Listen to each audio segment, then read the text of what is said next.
बिस्मिल्लाहिर्रहमानिर्रहीम अस्सलामु अलैकुम। CSS general science and ability examination 2018 के MCQs देखते हैं। Number 1, the astronomical unit of light year is used for. Light year का यूनिट किस लिए यूज होता है? A distance, B time period, C light intensity, D time और E none of these.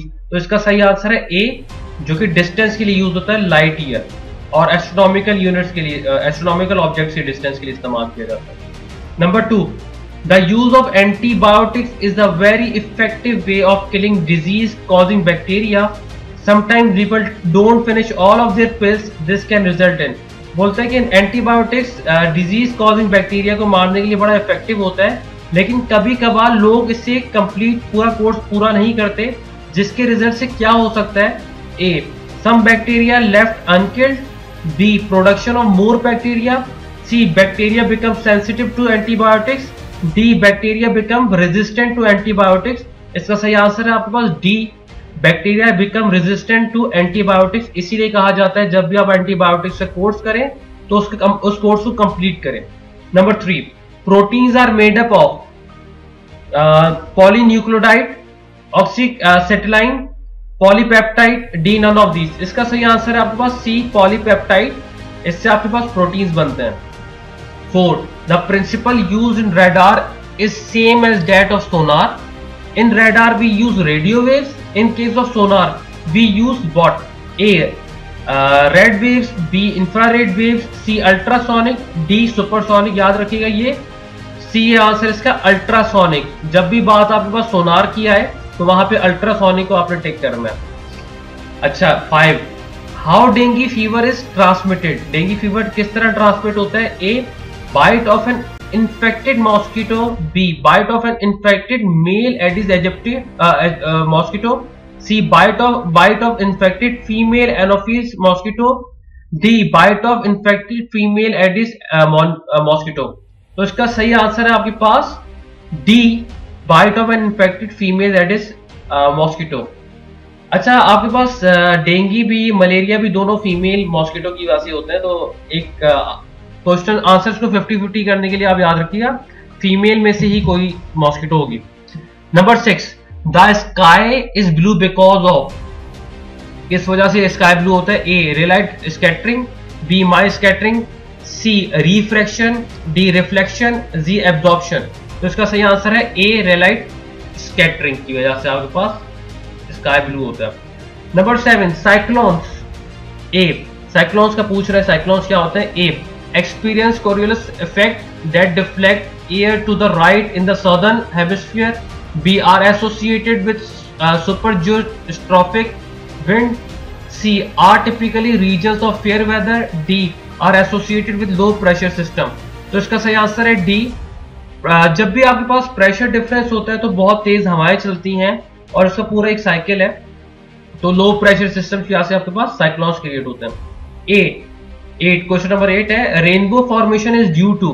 Rainbow formation किस वजह से होती है? A, absorption of sunlight by water droplets, B, diffusion of sunlight through water droplets, C, ionisation of water droplets, D, refraction and reflection of sunlight by water droplets. तो इसका सही answer है आपके पास D, refraction and reflection of sunlight by water droplets होता है, तो rainbow formation होती है आपके पास।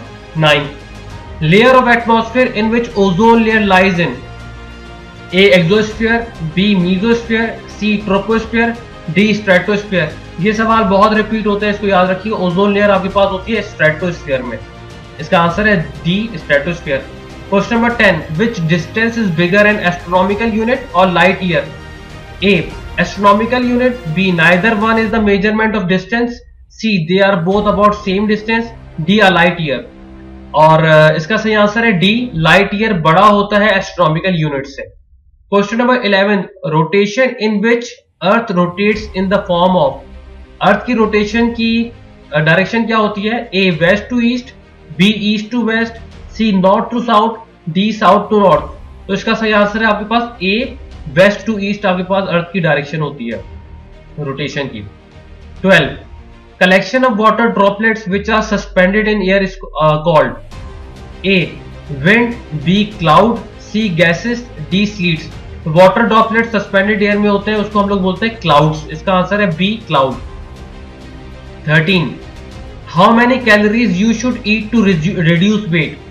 A 2000, B 2500, C 1500, D 3000. जब आपने रिड्यूस करना होता है वेट तो आपने उस टाइम पे 1500 कैलोरीज का इनटेक करना होता है, तो इसको हम लोग बोलते हैं, इसका सही आंसर है C 1500 calories. 14. Time interval to complete one revolution of earth around its own axis is. आपके पास एक जो है रेवोल्यूशन कंप्लीट करने में कितना टाइम लगता है? 22 hours, B 23 hours, C 24 hours, D 23 hours and 56 minutes. इसका सही आंसर है to be very accurate 23 hours and 56 minutes. D answer. Okay. 15. Enzymes in human bodies are. Enzymes किसे कहते हैं? प्रोटीन्स हैं, B वायरस है, C बैक्टीरिया है, D none of these है. इसका सही आंसर है A प्रोटीन्स हैं आपके पास enzymes. 16. Antibiotics are used to fight against. Antibiotics किन से लड़ने के लिए है? A pathogens, B virus, C bacteria, D proteins. इसका सही आंसर है C बैक्टीरिया से फाइट करता है एंटीबायोटिक्स. एंटी का मतलब होता है अगेंस्ट, बायोटिक्स का मतलब होता है लाइफ, तो एंटीबायोटिक्स का अगेंस्ट लाइफ मतलब होता है और यह बैक्टीरिया के खिलाफ फाइट करता है. 17. Radio waves broadcasted been backed by. Radio waves back कहां से होते हैं, रिफ्लेक्ट बैक कहां से होती है?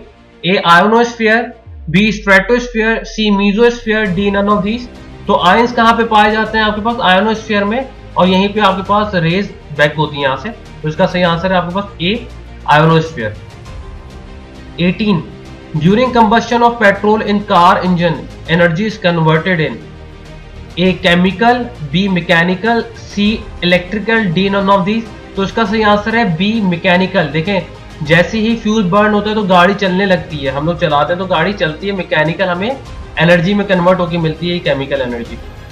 Okay. 19. Barometer is used for measuring. A temperature, B humidity, C pressure, D none of these. तो आपने बैरोमीटर को याद रखना है bar. Bar is the unit of pressure. Bar एक यूनिट है प्रेशर का, तो आपको इसी तरह याद रहेगा. बैरोमीटर हमारा प्रेशर मेजर करके बताता है. 20. Ionic bond is between two atoms is. Ionic bond दो एटम्स के बीच में. A complete transfer of valence electron, B half transfer of valence electron, C complete transfer of electron and proton, D none of these. तो इसका सही answer है A. ये electrons, valence electrons होते हैं आखिरी शेल में, उसको ट्रांसफर करके आयोनिक बॉन्ड बनता है, तो complete transfer of valence electron. Thank you so much. I hope आपको ये चीजें समझ आ रही होंगी. अगली वीडियो में मिलते हैं इंशाल्लाह. Thank you.